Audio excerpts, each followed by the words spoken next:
Hi, welcome to Word Insight. God is good. We are still continuing with our discussion, our topic, the little foxes that spoil our vine. And in the last video, I was discussing Adam, how he started, and how he actually made a rebellious remark to God when he saw Eve for the first time, and which eventually led him to outrightly disobeying God's explicit instruction, which made him lose the Garden of Eden. In the last part of the video, I was relating a story I read about a guy, in a book written by Marupuzo. I was talking about the guy. The guy was married. He had everything going for him. He had a good job. He was making good money. He had a wonderful wife and beautiful children that were doing greatly. Then out of the blue, the wife suddenly walked up to him and asked him for divorce. He asked him for divorce. She said that she had fallen in love with someone else and would like to, see that love through. And the guy, as nice as he was, as wonderful a husband that he was, decided to grant her a wish. He gave her the divorce and gave her everything else. Made sure that she was comfortable, gave her everything that she asked for. In fact, he gave her almost all his assets. He gave them to the wife, because he just couldn't bear to see her suffer. That's how much he loved her. And then after giving her everything, he just felt empty. All of a sudden, he felt empty. The wife was no longer there. The wife had taken the children as well, and he needed something to make him busy. So he decided to go to Las Vegas and started doing this thing that they do there, betting and stuff like that. So he went to Las Vegas, booked an hotel, and he would just go into the casino and started playing different kind of games. And then the day he also met three other guys like that. They were like-minded. They all had their problems. One of them was having issue with his wife. So he decided to just take a break from the family and go to Las Vegas. And he also got into the casino business. He met another one that was not actually a family guy, but he was a casino guy. So they met. All of them came together, became friends, and out of the four of them, the three other guys that this guy met, they noticed that the guy was not okay. He would just be doing strange things, But because they were friends, they didn't point it out.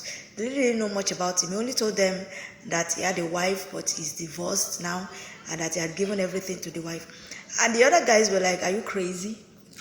How can you give your property to a woman that cheated on you and even had the temerity, the guts to ask for divorce? And you just give her everything like that? What kind of, are you that nice, or you are just crazy?" But they didn't say anything. They knew that the guy was fighting some inner demons, But during the guy's lonely hour, he had mental problem. One of the things he was fighting, that he was dealing with, was sleeplessness. He couldn't sleep. Anytime he tried to close his eye to sleep, that he forced himself to sleep. Sometimes he would go and take sleeping tablets. He would take them, then he would sleep. He would be having terrible nightmares that he just couldn't deal with. So he couldn't sleep. Anytime he decided to close his eyes, it was nightmare. Terrible, terrible ones, where he was seeing people pursuing him. He was that restless. And then, instead of him to sleep, he would just go to the casino and be playing games. And every day he was looking haggard. He was shrinking. He was looking bad. And not that he was not eating. He was eating, but he just couldn't sleep. And then a day came that he won the biggest game of his life. He was just winning. He would go to this table, he would play the game, he would be the winner. He would go to that table. He won so much that even his friends were afraid for him. They told him that he had to stop, because they knew that if he continued with that, with the way he was going to lose the money. So they told him that it was enough. So they bundled him and pushed him to his hotel room to go and sleep. It was on that night that this guy took the pistol that he had on him and blew his brains off. He killed himself. He just couldn't take it anymore. That is the reason I'm relating this story is because I want us to know just how useless life was without Christ, without God.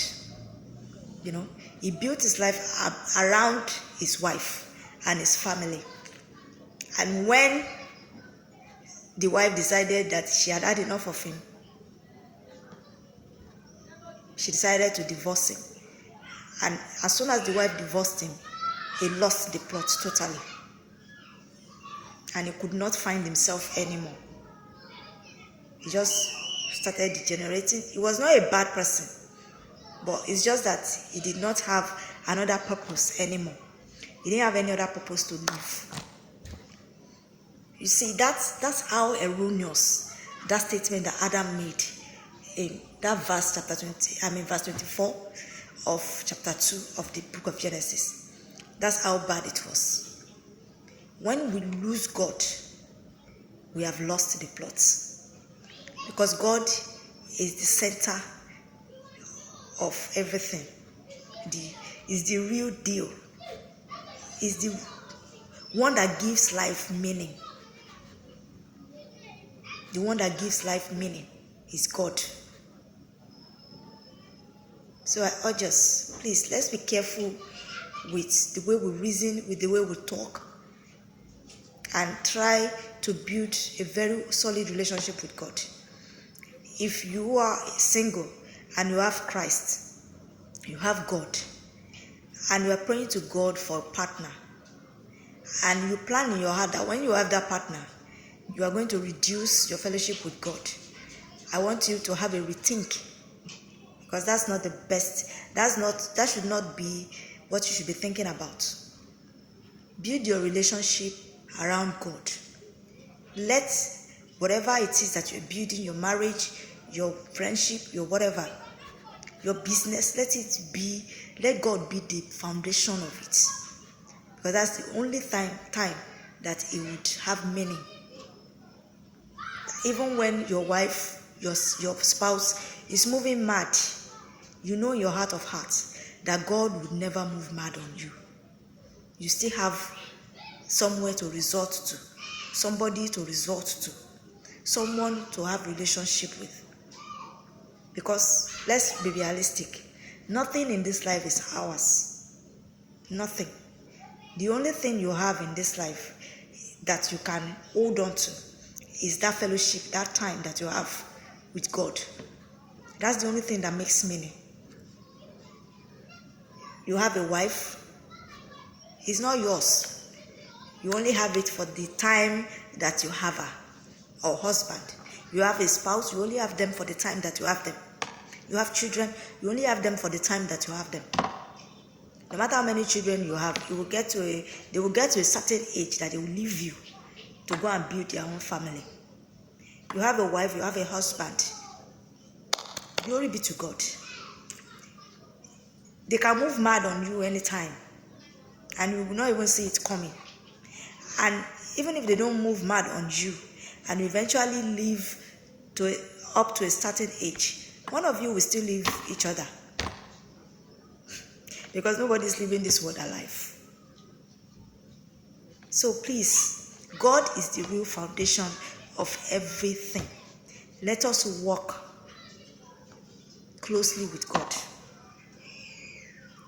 Love your wife, love your husband, or respect your husband like the book adjure us. The wife are to respect their husband. The husbands are to love their wives. But don't let them take you away from God. We will still continue. The next video will be about Cain. For now, I would like to go. My name is Sarah Blue, and I hope that you have learned one or two things from this little video. Thank you and God bless you. Bye.